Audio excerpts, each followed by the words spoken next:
welcome to the live stream. Today we're joined by Robert, an avid skier who's been carving his way across North America. He's got the ultimate breakdown of every resort he's visited, from hidden gems to big-time mountains. Stick around to hear his insider tips, favorite runs, and maybe a few surprises along the way. Let's dive in. Hey, how's it going, Robert? Great, Cody. How are you today? Pretty good. I had a good day. I've just been up in Canada skiing. I just went to Lake Louise and Sunshine. I made a couple shorts and put them on my channel. Oh, Um, what was it like yeah, up there? the snow, there's about 2 feet, but it's enough because it stays cold up there. It's beautiful. I love it up there. When I run into people in Colorado or mainly Salt Lake, I say, "Have you been to Banff?" And the reason I say that is it's a great skiing area. It's gorgeous. It's like being in the Alps, but it's colder. Doesn't quite have the altitude of Colorado. Um, yeah, but you're in San Francisco, aren't you? Yeah, I am. Yeah, so close to Yeah. Tahoe and that whole scene out there. Yeah. Where do you normally ski?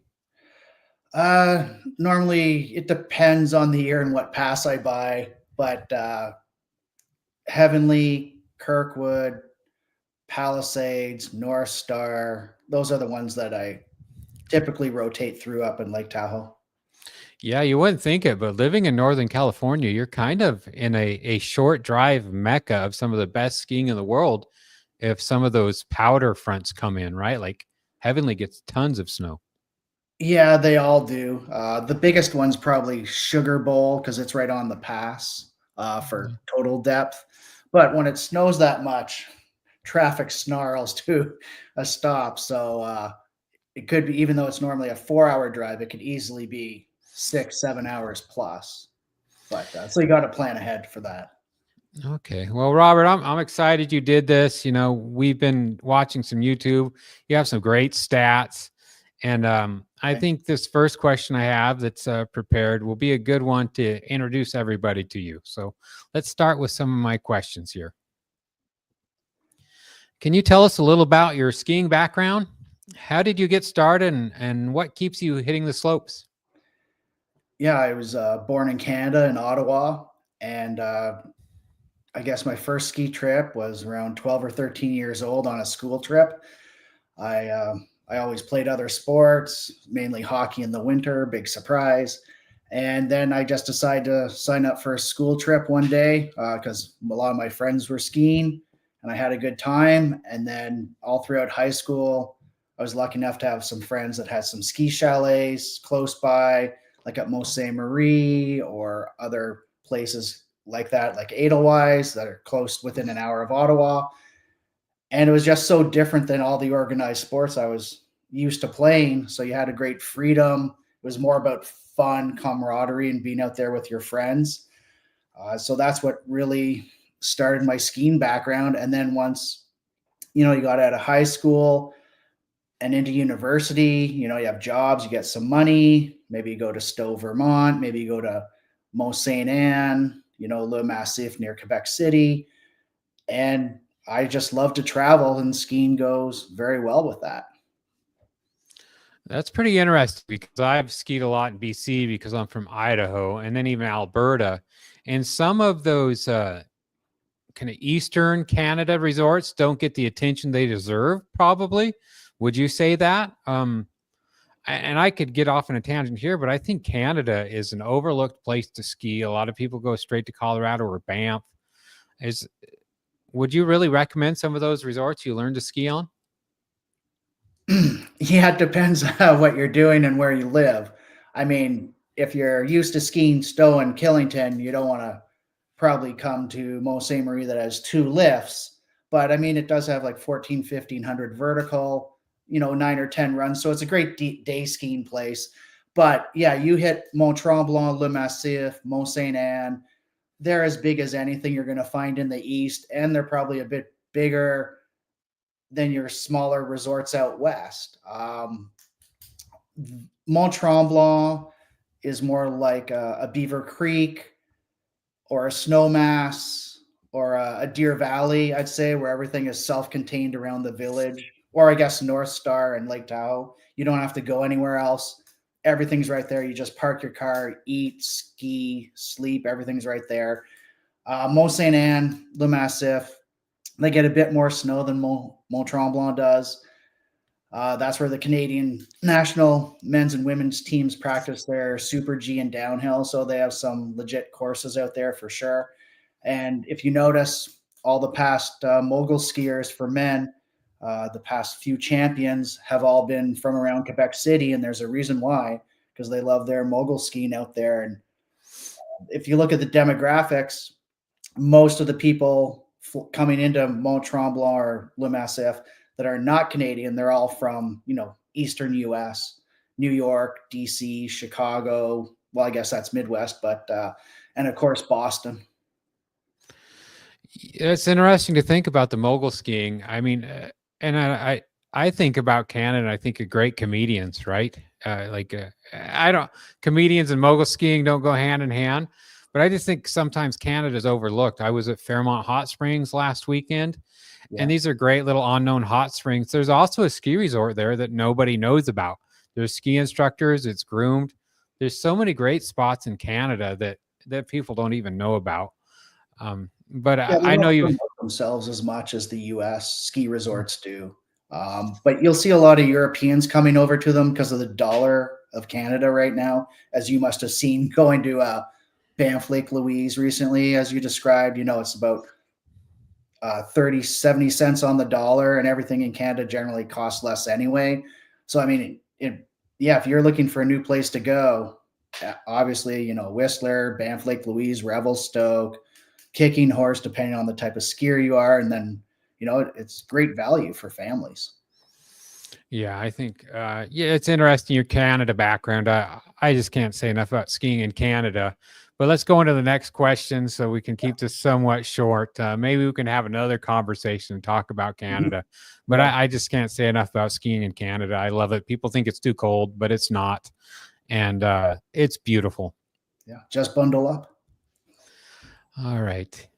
How many resorts have you visited?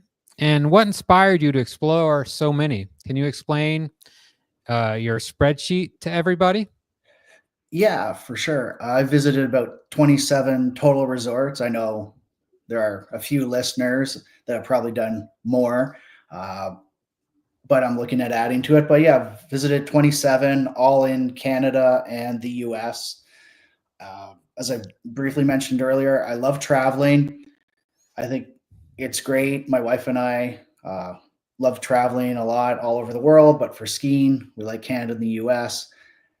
And we try and hit a new resort or a couple of resorts every year. We keep on going back to one of the same resorts every 2 years, which we'll talk about in one of your questions later on in the podcast. And it's just getting out there, meeting new people, different regions, different ski terrain, different resorts. I just like, traveling a lot and seeing what else other ski resorts are like and what communities are like. And it's just an ongoing process. In a couple of years, I want to be over 50 resorts. Okay, and I think you'll make it. It sounds like you're passionate about it. And like you said, we'll touch on how you're going to visit all the resorts. That sweater is pretty amazing. Can you kind of explain that sweater to everybody that's watching? Yeah, I picked this up in Aspen a couple of years ago. They have a company called Aspen X. Actually, the Aspen Snowmass Ski Company does a phenomenal job with obviously their environmental concerns, the community, but everything they do there is a first-class product. And I happened to pick up this nice sweater. And I don't wear it skiing, but I wear it proudly all the rest of the time. Yeah, that is a solid sweater, and thanks for wearing it. All right, I'm going to pull up this tracker here. This is what brought Robert and I together. He looked at some of the things I do. I break mine down pretty simply between après ski, the skiing, and the beauty of the area. What you'll see here is Robert's more detail oriented, and I hope to just kind of go over this tracker a little bit. And can you explain it to everybody, and I'll try to go through the right places? Yeah, I mean, basically how this started was my wife and I would go skiing, or before I met my wife, I would go skiing. And I'd always try and say, why did I like this ski resort better than another one? So I started, with a few categories, maybe five or six. What was important to me, skiing before I got married. And then my wife and I would be going skiing a lot, and she would like different categories than I would like. So I just started mixing the two of them together, because one year we'd be like, oh, we liked Aspen, but did we like it as much as Whistler, or did we like it as much as Aspen Highlands or Telluride? And then I said, okay, instead of just trying to figure it out as we go, I'll do some analysis, and we'll see if there's any patterns or anything, that and why do we like certain resorts. And then it ended up with 26 different categories. Yeah, well, I think it's awesome. I mean, but so if you want, you have like I have this opened up and I'm going to go full screen here, but the first thing you have is categories. And then below that, you have the scale down here, and then you have more categories. Um, but if there's one you wanted to pick, like snow mass here, or if you wanted to break this down, how would you? Yeah, so if you look at snowmass, one being the best I've experienced, it's pretty much hitting the board on every single category.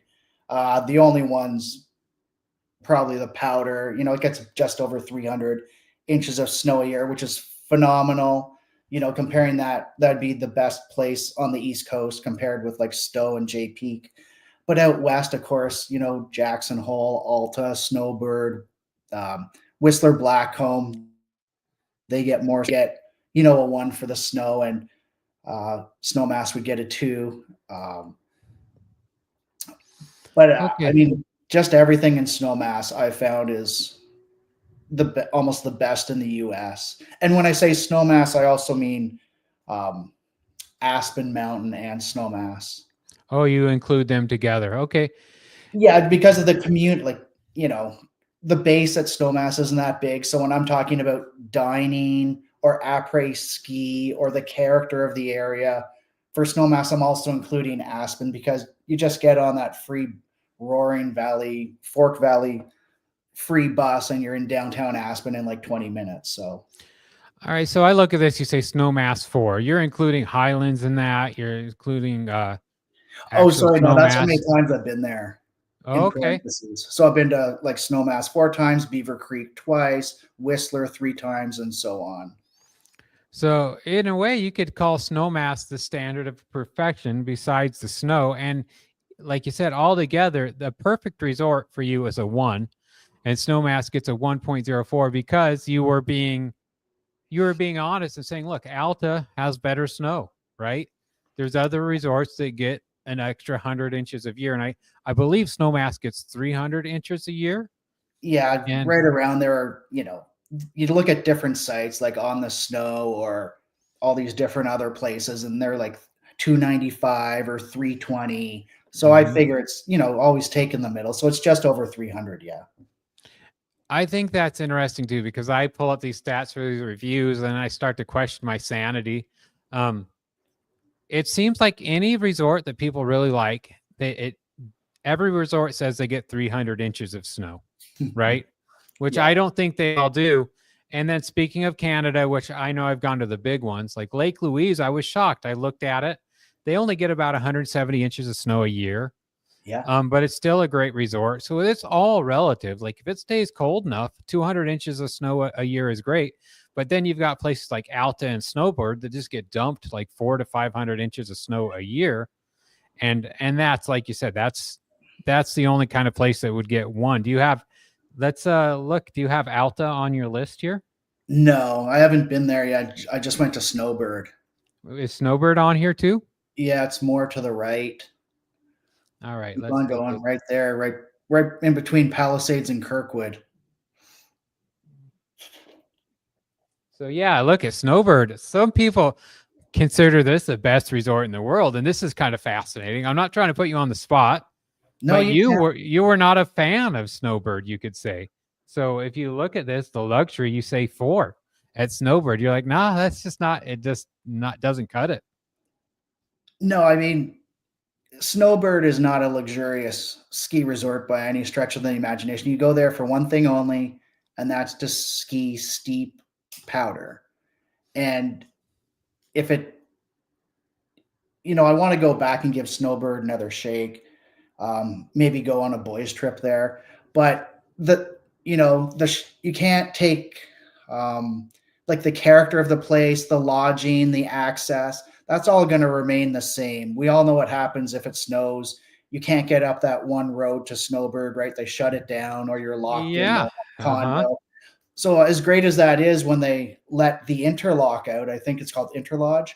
Yeah. Once they Yeah. let you out there, well, you can ski, but all the people trying to come up can't. So that's a big hindrance on it, right? On the access for people. Maybe when they put the gondola in a couple of years, or how many years that's going to take to do, maybe that'll change. But they get a lot of snow, and that's great for when it's good. But when they get too much and they can't handle it and they have to shut everything down, then the access, it's always going to not be good for access. But luxury, yeah, they basically have the Cliff Lodge and that's it. And that needs a total redo. If you're comparing it, you can't compare it to the Four Seasons at Jackson Hole, or the Four Seasons at Vale, or at Whistler, or, the Little Nell at Aspen. If those are your number ones, I try to give everyone a fair shake and compare it. I'm not one of these guys that says, oh, everything's a one all across the board to appease everyone, because that doesn't make sense. Okay. I'm going to put you on the spot here. And Yeah. because it took like 3 times for this to get to my head, because everybody said it. But what exactly is interlodge? Okay. So Interlodge, it's a phenomenon where it snows so much at Alta and Snowbird where they don't let you leave the buildings. You are like stuck in your condo, and they don't let you leave because the avalanche danger is too great. Yeah, and And that's a phenomenon I've not heard of anywhere else. But you were, and that's the one reason I say, like, if there's any place you're going to pay for the extra money to do ski in, ski out, I think it's Alta and yeah. Snowbird, because most of the places up there are private. The traffic's horrible, and if it gets dumped on even a little bit, you need to be staying up there, and they'll lock you in. And it's kind of I can't think of anywhere else that does that. Can you? No, I mean, I've been to Jackson where they wouldn't let the tram run for 5 hours because they were doing avalanche mitigation, but they let you out in the village. Um, but yeah, the topography of Snowbird's a little different because it's so steep at the bottom, and they just put the lodge right at the bottom of the hill. So they've had a few instances where avalanches have come right up to the condos before. So they're very wary of it, and they should be. All right, I'm going to go down to the next part here because this is interesting too. You have all this listed up here, which I think is the main body of your listing. Yeah. And what is this? What are these parts down here? I just separated them into skiing categories and then non-skiing categories, and see if there was a difference in how the resort's placed. So the first two on both are Snowmass and Beaver Creek, but when you look at skiing, I have number 3 for Telluride, right? Telluride's number 3 there. But when we put in luxuriousness, or how the shopping is, or the après ski, Telluride's number 5 or 6 there, right beside Whistler. But when I just look at Telluride on a pure ski basis, it's one of the top 3. Okay, that's interesting. All right, so this is the overall rating here. Yeah. And then I just broke it into 2 different other sections just to see for myself if there was a difference. So that's fascinating. So Snowmass, which my latest review is on, and I'll just be honest, I've always been scared to go to Colorado because I always heard about the lines, and you get so much bad press. And last year was my first time to really get to Colorado, and I loved it. I think everybody needs to lighten up on Colorado. The place is the best skiing in the world for a reason. Maybe don't go there on the weekend if you don't like lines, but it seems to me like you would agree that Colorado is the best place to ski in the North America region. Yeah, I Do mean, you agree? Yeah, it depends on what you're looking for, whether you're, family or a hard charging skiers trip or, but generally, yeah, I mean, my top three for skiing: Aspen Snowmass, Beaver Creek, and Telluride, and they're all Colorado. Right. Yeah. And number four is Whistler, which I haven't been to Whistler in years. It's probably 10 plus years ago. And 10 years ago, it wasn't a line issue. I know Yeah, Whistler's kind of got the press of Colorado with the long lines and that's become a little one bit very too popular. few, and yeah, that's very few days in between those. I have never waited more than 5 minutes maximum at the bottom of Snowmass to get up on any day. And I've probably skied there like 15 plus days now. And then once you're up the mountain, you hardly wait. Like there might be five people in front of you on any lift at Snowmass. Same with Beaver Creek. Vale's a different story, but same with Beaver Creek. And then Telluride, uh, it's incredible. There's no if you stay up at the mountain village, it's kind of like being at Deer Valley at Silver Lake, and you're already up in the lifts, and you don't have that initial rush at the bottom like you see Vale or Whistler or Jackson Hole have sometimes. Okay. Let's go into my next question here. I'm going to change these up a little bit, but I'm going to skip a question and go back to another one. Yeah. Um, do you mind going through each Ikon Pass resort and why you provided the ratings you did? Yeah, no problem. So Um, we can look at this. I'm going to keep it on this page, or would you rather have me go up and look at the overall? no, that's fine. Whatever you want to do. Let's look at the overall because I like Snowmass right off the bat. This Yeah, is the creme de la creme. Is you think it's the best resort you've been to? I do. Without a not without a yeah, I mean, the numbers speak for themselves. I do want to go back to Jackson Hole because they've replaced a couple of lifts since the last Okay. time I was there. Okay. But Jackson Hole's a totally different experience. But yeah, right now Aspen's my go-to. The wife and I went to Beaver Creek last year, and we both agreed that Aspen we like just a little bit better than Beaver Creek. It has the real town of Aspen there, right? It's not manufactured. Sorry, Vale Resort's right beside a highway, right? Yeah. That's nothing to take across the skiing from Beaver Creek. I mean, the men's and women's downhill is there in the next couple of weeks, right? The men's this weekend, the women's the following weekend. And there's a reason why they pick it because it's a great mountain and it's steep and it can handle it. But yeah, when I just look at all the categories and I think back, Aspen is just a little bit better almost than any other place that I've been to, and that's why it gets almost the ones all the straight way down.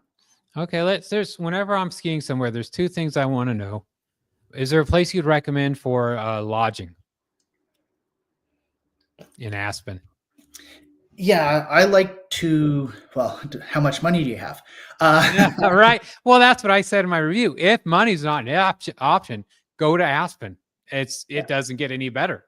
yeah, But I would just say in general, I mean, what do you like and where do you go in Aspen? yeah. Well, we stay at Snowmass, and we always rent a condo. Okay. That way, right, we're right at the base. But if we, go out and buy a pizza for dinner one night or get whatever, we can bring it back, heat it up because it comes with a kitchen. In the morning, we can make our own breakfast. Then you get whatever food on the mountain, right? But we just like having a kitchen, laundry facilities, especially if you're there for more than 5 days. You know what you want to wash those base layers and maybe your ski socks. Uh, so we always get a condo right in the. We always use Capitol Peak Lodge. We found they're very nice, very Okay. clean. Uh, Capitol Peak Lodge. Okay. yeah, it's run by the Aspen Skiing Company, and it's very we like it. It is pricier though than most other condos. Like at, um, well, they're all kind of pricey now wherever you go, right? There's no more like unless you're staying at Basalt or Carbondale or Well, and something. that's what I recommend is Basalt. And I found the Aspen Alt, which is one of the nicest 2-star hotels I've stayed. And I usually try to find a good deal too. But I think what you're saying is maybe the next step up. And Yeah. I'm sure people appreciate that information. And you can also look at Airbnb or Verbo. There's lots of places in downtown Aspen that are like 500 or 600 a night. You get 4 or 5 people in them. You're paying $150 a night, and you're right downtown Aspen. I mean, that's a great way to look at stuff also. Yeah, I'm working on doing the review for Aspen now, and there's an oyster bar everybody recommended. How Oh, about an après ski place you like to go if you're going to go out and have a nice dinner or a drink? in Aspen, the number one place is the Little Nell, Ajax Tavern. Okay, I Little would, Nell. yeah, I mean, uh, or it's all at the hotels, it seems to be, or the bar at the Hotel Jerome's really popular. The bar at the St. Regis is popular. I mean, but they do have nice little Mexican places there. There's a couple of them. There's a couple of new restaurants that I want to try out when I go there. Oh yeah, I booked Aspen this year. I just booked it the other day on a Black Friday sale. Nice. And yeah, there's some new places opening up that I'm going to go check out, and then I could let you know what I find when I go back there. But yeah, Little Nell's number one. It's got your wine bar. It's got the Wagyu cheeseburgers, incredible there. But the thing about the Little Nell is they also do an outdoor patio in the Mhm. winter, and they have heaters on it, so you can. It's right beside, the gondola at the bottom. Yeah.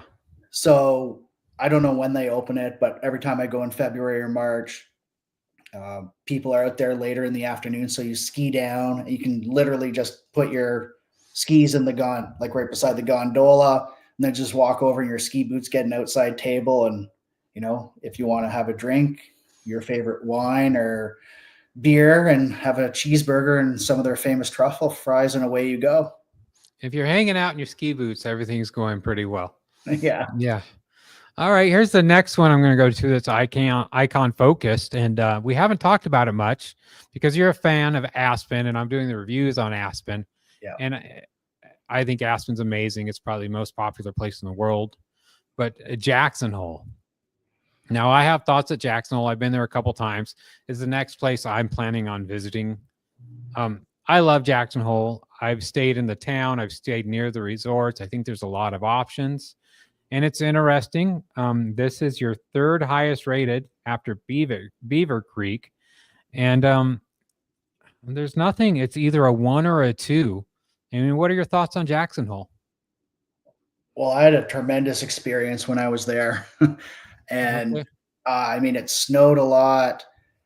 Uh, it's pricey like Aspen. I would say maybe even certain times of the year it can compete with Aspen on price. Not that you're looking at that, but when you're looking in your wallet and you're like, man, these prices are the same. Like with Telluride and Vale, like they're all almost, well, they're the best places, so they charge the most. So anyway, but yeah, I mean the ski in, ski out. I don't know whether they still have the hostel at the bottom, Hostel X, but that was a fun place. Everyone I talked to around My Jackson. buddy, I think, stayed at the hostel last year with his Okay. kids. Yeah, I Okay. think that's still the number one place to stay. Yeah. Okay. Cool. Good. I mean, all the employees that we met. We met some people and they had their day off and they came up and skied with us and showed us their little favorite spots, which I've never had at any other ski resort. Most of the locals tend to keep to themselves, but I don't know. Maybe it's just the people that I met. They were in operations management at Jackson Hole and they showed us around and we had a great time. Went out to them for après ski and dinner. So, everything just culminated in a great experience for us. The terrain is phenomenal there, obviously. It's steep up top, steep at bottom. It's cold sometimes, but you just bundle up. I mean, I stayed also in the town, and the bus stopped right out of town. I think it was a $2 bus ride. It ran till 2 a.m. or something. So even when we were at the Mangy Moose and stuff downtown, and then found another place to go after it was closing, we still got back to our hotel in Teton Village. So we had I find it runs really smoothly there, but I can see circumstances where it might not run smoothly, like a couple of years ago when they had that massive ice storm and all the telephone poles snapped off along the highway. So So I think everything you're saying is right. I also would say I have found places that are affordable. There's a hotel called the Anvil downtown that I'm going to recommend it in a little bit. Like it's 250 a night at peak times. I found some Airbnbs closer.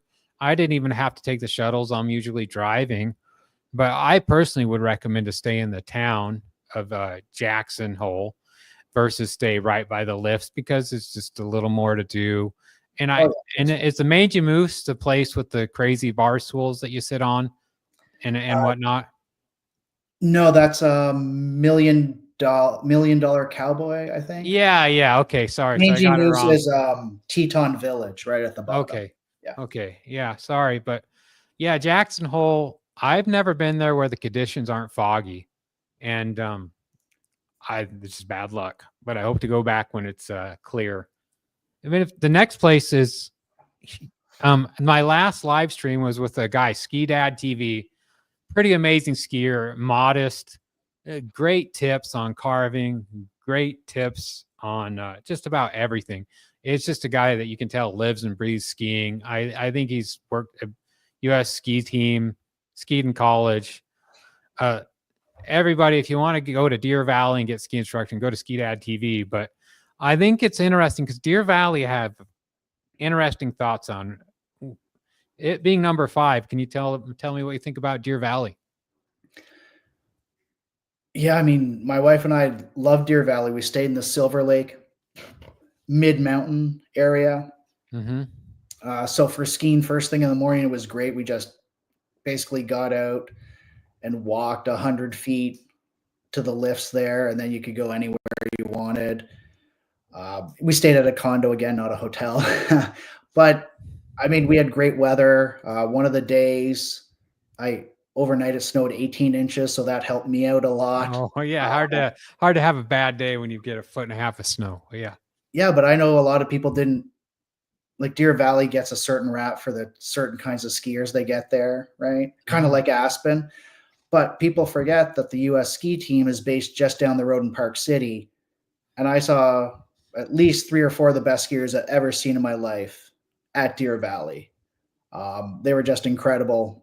And they must have been on the US men's and women's US ski team or the development team or something. But you can just tell when someone's a couple of levels above everyone else, and that's what they were.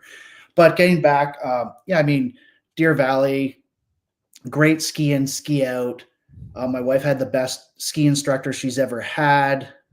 He's PSIA level 4, and he was actually like the head of the Deer Valley ski school. She got lucky, so he was teaching everyone, all the other instructors.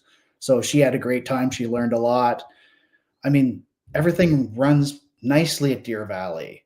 Like the customer service you get, I wish they didn't get rid of the seafood bar at the bottom of by the St. Regis there. There's the little um, square, and they had a great seafood bar restaurant for like $50 all you could eat seafood. Nice. But I think they took that out and they rebuilt the building. But anyway, the access there from, you fly into Salt Lake City, boom, you're there in half an hour. It's uncrowded, good tree skiing, and it does have a lot of advanced steep skiing, great mogul runs. World Cup, on Champion is done there. You'd be hard pressed to find a better mogul run anywhere almost in the US or Canada when it's at its tip top shape. And we just really liked the experience. I agree with you too, and all the things you said are positive. And it's weird is I think there's a part of me that wants to dislike Deer Valley because of the reputation. But at the end of the day, you go there. You can get around the lodging if you don't want to pay the high prices in lodging. Yeah. It's really a mellow, laid back vibe with beautiful lodges. All the people are kind. I feel like it's the ultimate in family resorts, and it's second to none in skiing. And um, I almost regret the ratings I've given to it because the more I talk about it, I go, yeah, it deserves to be one of the best resorts in the U.S. Um, Yeah, it That's does. And there's runs there, like on the top, the daily shoots or the daily shoots. There are mhm. some of the shoots that don't see skiers because they're that tough. Right, and that's what I And saw too on some of the tree runs. I was like, nobody's touched this because I got lucky too. It's probably 10 inches of snow. I was like, wait, this is untouched runs. I'm having a great time. So if you're an advanced skier and all these people are coming there that are, because it's a great place. It's yeah, it's a good resort. So thanks for that. And yeah, no, I everything my just point there is sits. Yeah. I feel guilty for not rating it higher. I guess now that I talk Well, about it more. you can always go back to it and re-rate it again. Yeah, I think I might, right? I'm gonna go back up to Canada. I'm Red Mountain and Revelstoke are on my list. But I could talk about skiing all day. So I'm trying to keep these questions. That's why I have these Yeah, questions so I don't get off track. yeah, exactly. Um, let's see. Here's the one we're gonna go back to. What options do you use to visit ski resorts versus the Icon Pass? Yeah, depends on where I'm skiing that year, but typically it's Epic Pass or the Mountain Collective. And the reason why I like the Mountain Collective is there's no blackout days, it's unrestricted. You get 2 days at each resort on the pass, then every other day is 50% off. And if you sign up early enough, they give you a third day for free. Mm, So I used to do that with Aspen. So you would get 3 days of skiing for like $600. But then it would also work, at your other Icon places around like Lake Tahoe, and I'd do a couple of those per year, like maybe 4 or 5 days around those, and then you're looking at your ski days are, like less than $100. I think I got it down to $50 one year, and I'm like, this is great. okay, how about the Indy Pass? Have you considered that at all? I looked at it, but it doesn't have the ski resorts that I normally go to, I think, on it. Yeah, me too. And one day I hope to get it. So, Yeah, oh, as I said, it depends. Like this year, I'm going back to Aspen and a couple of places, so I'm probably going to get the Mountain Collective. When I go to Jackson Hole, maybe I do the Ikon Pass, which I'm going to go to hopefully next year there in Sun Valley, do a dual trip to them. And then, if I go back to Whistler or something and Vail Beaver Creek, then obviously you get the Epic Pass. So, yeah. yeah, I love Sun Valley. I worked there for a winter, and I love that place. It's probably the place because I do these ratings too. But the one thing I don't put in there is what place do I really just kind of love, And I love Sun Valley, the city. So yeah, but Ketchum. yeah, it's the best. I think it's ski in, ski out. It has history. I think it has a lot of things Aspen has, but it's a little more laid back. What do you think? I haven't had the occasion to ski Sun Valley yet. That's on my to-do list. Okay. Yeah, Yeah. it's kind of getting overlooked nowadays. And I get it. It's a little harder to get to, but I really love that place. Oh, I have a direct flight from San Francisco to get there, so I should look at that. Yeah, I don't know. They're not paying me, but they should because I'm always saying go to Sun Valley. I think it's probably the best intermediate to advanced ski resort there is. And the Okay. town, the après ski. It's the only place I think I've rated the après ski a 10. Okay. Nice. All right. All right. Let's look. We've got some question here. Some questions. Okay, great. Oh, not as many questions as they are just comments. All right. I don't know if do we have any viewer questions out there? I'd sure like to get a couple right now. Let's give those a minute to build up, and then I'll go back and we'll ask another question here. Yeah, sure. Um, are there any resorts you haven't visited that you'd like to? Yeah, you just mentioned it. Number one on my list is Sun Valley. Uh, Mhm. number two is Banff Lake Louise, or maybe they're the top two I want to go to. Maybe Big Sky or Mammoth, but those are the big ones I go to with my wife. Then if I'm with the guys, Revelstoke, Kicking Horse, Red Mountain, like the Powder Highway trip. Yeah, so I mean, even though you grew up in Canada, you haven't gone much in the Powder Highway area yet, it sounds like. Yeah, living in San Francisco, for the past 10 years, it's a little bit of a trek to get to versus, flying directly to Salt Lake City, flying directly to Vail, flying directly to Aspen or Jackson, or next year Sun Valley. So Yeah, and just coming. So where I'm from is Sandpoint, and Sandpoint has Schweitzer, and yeah, so it's about a 6-hour drive up kind of the Powder Highway, and I can hit Red Mountain, which is I don't know if that's considered part of it, I but believe so. yeah, and then you go up through there, and you have Kicking Horse, like you said, Lake Louise, um, Revelstoke, and I did a live stream with Matt or Bramsky, and he's in Revelstoke, and Revelstoke's probably my favorite city. And the skiing is interesting. It has a gondola that shoots you up there in some of the longest runs and a good bowl. Yeah. Um, but yeah, all those places, it is a little colder, and a lot of times the snow is a little thicker than Aspen or even Salt Lake. But Matt, for instance, he's from England, and he can't say enough about the powder up there.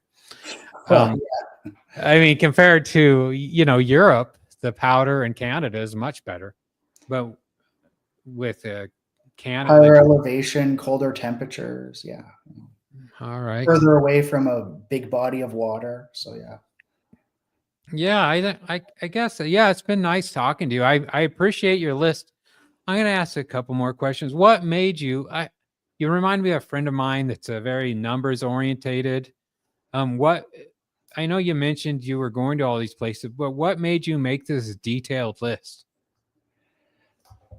Yeah, it was just so that I could remember why I liked a resort, one resort better than the other one, than just, oh, I have a feeling. And, my friends would ask me, because I traveled a bit more than they did, where would you recommend me going? And then I'd say, well, is it just you? Is it a guide trip, you and your wife? Is it a family trip?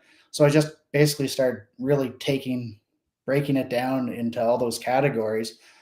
And the way I did that was, I'd look at skimagazine.com, Powder Magazine, Free Skier. And then the past couple of years, all these blogs and websites have come up, Wall Street Journal, Z rankings, like all these websites. Yours, I now have a little, not on this spreadsheet, but on another one, I have Bluebird skiing column with all your rankings. Nice. And showing my wife why we should go to Sun Valley because you ranked it number 2. And yeah, you need to get her there. Yeah, it's terrific. Yeah, so that's how I started, and it just keeps on going. And every year, like I've been to Mont Tremblant 10 times plus, Palisades 8 times, but every time I go back, I re-review them and say, am I missing anything? Can I take something away or give something to it? Like I always want to promote ski resorts and say, if they only did this, it would be a little better. But we'll see with the new village coming at Palisades Tahoe, how that affects the access, the traffic, the on-slope lodging with them, the parking situation. We'll just see. I think that it's interesting. So just to lead it on top of what you said, the first time I ever did a review is I went to Revelstoke over COVID. My friends were like, why don't we have a YouTube page, right? And I was like, and I started putting like the GoPro on my head, and my first ever review was Revelstoke. And I just talked about it for 10 minutes. I was like, what would I want to tell my friends about going to Revelstoke? Where they stayed. And it seems like that's what you're keeping track of here and that. And I think it's valuable stuff. What I'd say is you should make your own little YouTube page, make some shorts, get on there, use OBS and start putting your stuff in video, in 5-10 minute video, because I think people would enjoy it. Okay, that's a good idea. I do have a lot of videos from all the ski resorts too. I've labeled them like what runs they were and everything, so it'd be easy for people to track. And yeah, that's been in the back of my mind. It's just, when do I get the time to to do that kind of deal? But you just got to make the time. And thank you for your suggestion. Yeah, I know it's easier said than done, and the more I get into it, the longer it takes. But this is fun doing this, and meeting you is a pleasure. Oh, thanks, buddy. Yeah, and my home resort, Schweitzer. If you ever want to come to Schweitzer, or if you go to Sun Valley and you want a guide, I'd be happy to drive down there. It's about a 6-hour drive for me. I love that place. Just let me know. And yeah, I appreciate your time jumping on here. It looks like we might have one more comment. We're not getting a tons of questions, more comments about agreeing with everything you're saying. So yeah, Agreeing thanks or for taking. disagreeing? Yeah, they're all agreeing with everything you're saying. Oh, So well, that's good to yeah, know. Thanks. I'm not the I only think one that thinks it then. I think the one thing that's coming together here, I think being from Idaho and you being from California, we both have great places to ski. I think, Aspen, it kind of, I don't know if it needs a marketing team or not, but I was scared to go there forever. But the skiing in Aspen's really good. On the weekend, the lines get long, maybe, but like you're saying, at Snowmass, they've they have all the express quads you need. The lines don't get that bad. I mean, I think between the two of us, I'd say like go to Aspen. Don't be scared of it. Yeah, I mean, it gets that certain responsibility of you have to be super wealthy to go there, and you have to be a multimillionaire, and they have that, but there's a lot of wealthy people at Sun Valley also, and all over the place. But you can do it on a pretty good budget in Aspen Snowmass. You just ask someone, you lay out your plans, and you can do it, and it's super friendly. They love people coming over, especially the locals. Everyone I've talked to in a ski shop or a store or a gallery or whatever, everyone's super welcoming. They want to know where you're from, how long you're staying, what you think of Aspen. It's like the whole town is a big Deer Valley. It's just not like the ski instructors or the people serving the chili. It's the whole town is glad you're there and they're sharing it with you. I agree, and I think some people get nervous. Maybe I'm just speaking for myself, but they get scared of kind of people being big time or whatever. And I'll go back to say Ketchum. There's the casino there, which is a kind of their version of the dive bar, and I'm not sure what Aspen's version of a dive bar is. There's Woody's that I like a lot at the base of Snowmass, but at Yeah. the end of the day, everybody's there to have a good time.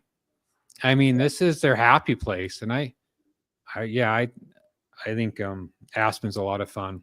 Anyhow, yeah, I think I appreciate all your time. Do you have anything you'd like to add about skiing around and about your spreadsheet? No, I'm going to keep on working on it. Trying to hit as many places as I can, revamp it a little bit. But it's just about going out, enjoying yourself. That's why I like skiing. You get to meet people like yourself, Cody, that you normally wouldn't get to talk to or meet with, right? Mm-hmm. I've made friends actually in Aspen, and we skied with them last year at Vale Beaver Creek, and we're going to meet up with them this year in Aspen. I've never had that at any other resort. But then you look at some places that you think would be really high, like Snowbird, Palisades, and North Star, but just based on my criteria, they haven't kept up. Colorado's put a lot of money into their infrastructure, whether it's new lifts, the base lodges, the villages, and Colorado's, yeah, they're really doing well. I mean, the other place would be it's Sun Powder Mountain in Utah, I guess. That's making a lot of splash since Yeah. Reed from Netflix bought it, and apparently they have a great product also. So Well, they're Ski Dad said that was, I think, his second favorite place, and I didn't realize it, but I think it has the most acreage in North America, most skiable acreage. yeah. Well, you Yeah. have to take a cat to most of it and stuff, but yes, it does. Yeah. Okay. Yeah. It's maybe it's not skiable, but yeah, cat service maybe. Yeah, they have access to it. Yeah, I mean, so that's what I like. And a lot of people are environmentally more aware now, and that's something that Aspen like. It's like I'm being promoted by Aspen, but I'm not. A Yeah. lot of ski resorts, Telluride, Vale Beaver Creek, Whistler, all the big ones, Jackson Hole. They're trying to run on sustainable um, you know, purposes, carbon neutral. Make sure everything. They want you to have a good time, but also be responsible for the government and the environment. And you see that, and they're putting money into it. But yeah, you have to be careful what weekends you go to some of these big resorts, or else you'll end up on the news in one of those big lines that's like an hour long to get off the base. But as long as you stay away, President's Day weekend, big spring break or something, I've never stood in a line anywhere almost more than 5 or 10 minutes. So just get out there Agreed. and Yeah, just don't have a go great on time. Saturday. You're going to be all right. Don't go on Saturday, and don't go on like don't go on one of the 3-day weekends, so you're going to have trouble. Yeah, that's right. Then you'll be all good. All right. Thanks a lot, Robert. I appreciate it. This Oh, was no fun. problem. Thank you very much for having me, Cody. It was a pleasure.